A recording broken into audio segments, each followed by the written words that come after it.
Alrighty, everyone. Good morning or good evening, I should say, to you guys here. January 14th, 2025. Hope you guys are all doing well. It is still morning time for the Pacific time people and Mountain time people. Still just now turning to noon here as I'm making this for you guys here, Central time and lunchtime now over on the East Coast. So, hope you guys are all doing well this afternoon. We got a lot of stuff to talk about. We've got some pretty interesting model data coming in. We're still waiting on ensembles to start to pick up on next week's potential for maybe even extreme winter storm down in the southeast Gulf states and into the East Coast. If you're on those areas, be mindful.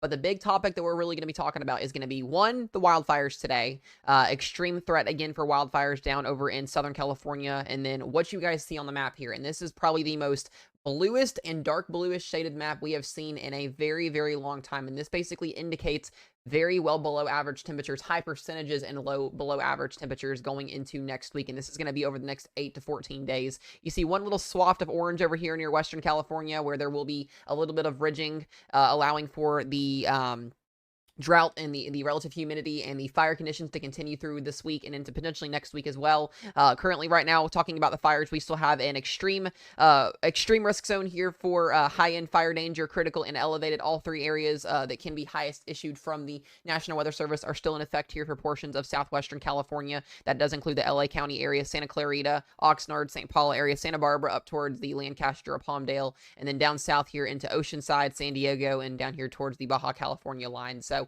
PDS red flag warnings are still in effect as well. This will go till noon tomorrow for Wednesday. If you are in these areas, be very, very mindful. No burning, clearly, any of that, etc. Any of these embers that continue to happen with these fires. We've actually got a new fire that developed last night. Over in portions of far western, north towards Oxnard area. I'll get to that here in just a second. But any of these embers that are flying with the wind, we could be seeing new fires initiate with that as well, going through the next 2 to 3-ish days and maybe beyond that into next week. So we'll get to that here in just a second. We'll talk about the temperatures here in a second. I will go ahead and run over that fire danger forecast. Once again, looking at an extreme risk zone today, the highest that can be issued by NWS here. And basically what it says is 50 to 60 mile an hour winds are going to be, or stronger 50 to 60 mile an hour gust will be possible today, some higher in some areas. And then we'll be looking at sustained winds of 20 to 30 miles per hour due out of the southwest. So these will be moving northeast to southwest off the Santa Ana mountain ranges there. So be very, very mindful of that if you're in those areas. If you were told to evacuate, make sure you evacuate when you're able to, or when you're told to, I should say, in this area. Really the next 48 hours is going to be very critical with these areas. And we still have tomorrow's outlook as well with a critical and elevated risk zone. Wouldn't be surprised if this got upgraded to extreme, but we are going to see the winds start to die down slowly here as we go through tomorrow. So still looking at a pretty gnarly day of winds out there. Anywhere from 25 miles an hour or higher can cause ambers to fly and new fires to start. So today is more of an extreme day, tomorrow of a lesser extreme day, and we'll get into more of that on the live stream after this as well. We will be doing 2 live streams today, one this afternoon and one tonight. I will also have a second video this afternoon uploaded for you guys as well. Day 3 through 8 right now. We do have a day 3 highlighted over the same areas again, and then past that point, looking at some new probabilities going towards day 4, but not anything past that as far as that goes. Also, no severe weather expected as of right now. I'm still watching for a low-end severe weather threat for the Alabama-Mississippi coastline, down towards Gulfport, basically, on Friday into Saturday for a low-end marginal risk that could develop, maybe an isolated tour risk and a wind threat, potentially with a trough moving through. We'll get to that here in just a second as well. This is the fire map. I started showing this on the stream yesterday. The Hearst fire is 97% contained. The Eaton fire, I believe, is 35% contained. And we've got the Palisades fire over here still at 17% contained. And we have a new fire that started last night, the Auto fire over here near Oxnard, California, that is just now getting going. Certainly, as of right now, we've got 40,000 acres burned between all of them, 23 fatalities, and over 12,300 structures burned. You guys can check this website out as well, www.fire.cal.gov. It is in there for you guys to use. If you want to check this out, you guys can. Going and looking at our hazards, this will be towards the temperature side of things now. This is the experimental map that's used for NWS and the National Weather Service and NOAA. This is basically a 3 to 7 day hazard outlook that just kind of indicates where we're going to see hazards at, whether it's flooding, severe weather, or cold. And you can see that dark blue, all those dark blue lines. Anybody that is in those dark blue areas are basically meaning hazardous cold. That's why we've got the average temperature map showing, or below average temperature map showing all below average temps, because we are going to be extremely cold. We're going to be seeing an Arctic outbreak come down out of Canada later on at the end of this weekend into next week. And that'll be in place for a good 4 to 5 days until we maybe start to see a warming trend past that point. Back to showing you guys the map here as well. Looking at the darker blue area here, we've got a 90% chance of temperatures being below normal, clearly through western Kentucky, the Ohio Valley into the Ozarks here, and then an 80% chance out in that other darker blue. This pretty much includes majority of the eastern plains, or the central plains, the northern plains, the upper Midwest, and towards eastern Atlantic, mid-Atlantic there. And then outside of that, you've got a 70% chance toward the upper plains, the western plains, the central plains, and northern plains, and then back out towards the West Pacific, the Northeast, and the East Coast as well, in that 70 to 60% below average. So mostly everybody's going to be cold next week. It's just how cold do we actually get with these temperatures. We'll go over here and we'll look at our models as well, looking at the European model. And this is what's interesting. I wanted to make this video late to see what the GFS noon and the European models were going to do. And right now, currently, we have a storm system to watch next week, guys. Both the Euro and the GFS are now showing, at least these runs are showing, a pretty significant winter storm next week. Now, is this going to happen? You know, there's going to be a lot of talk about this. I'm going to tell you guys that now. People are going to start posting about this, talking about this. People that don't even talk about weather are going to start to talk about this.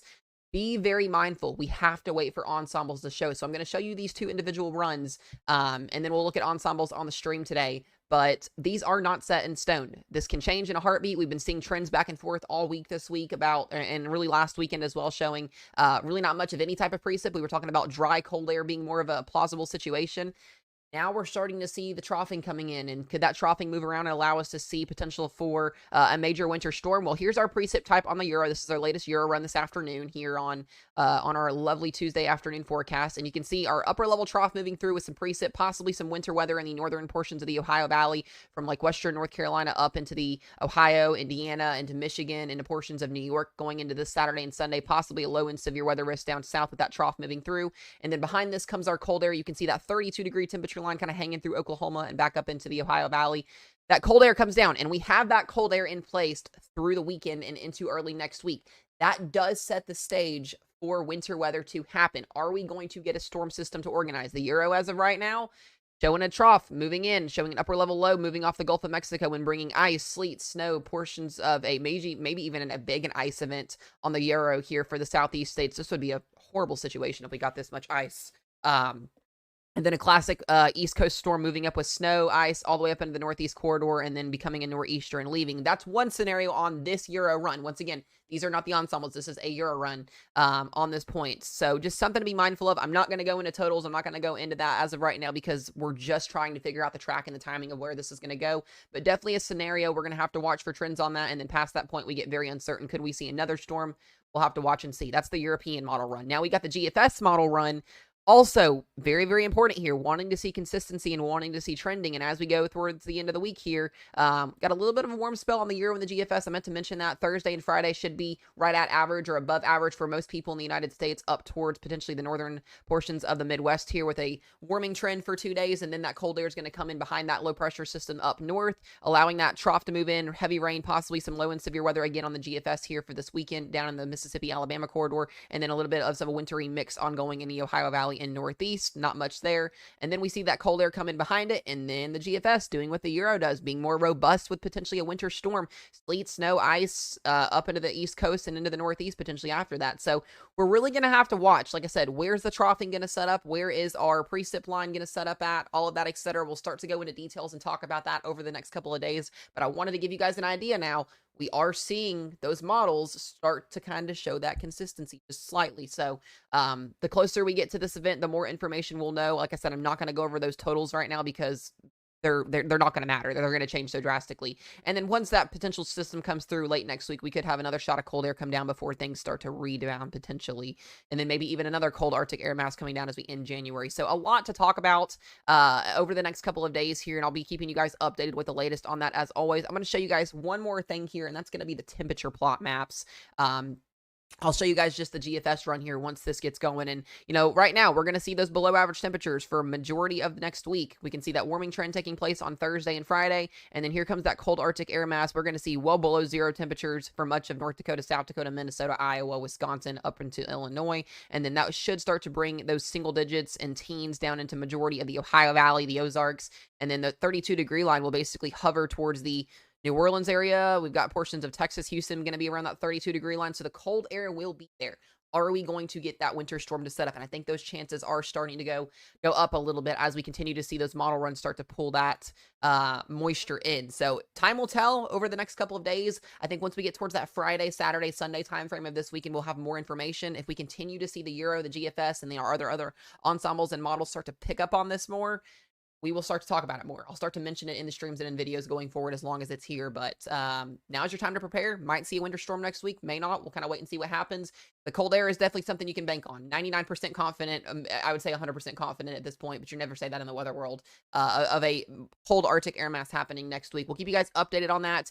Be safe, be weather aware. I'll see you guys in another video this afternoon and in multiple live streams today. Be safe, guys.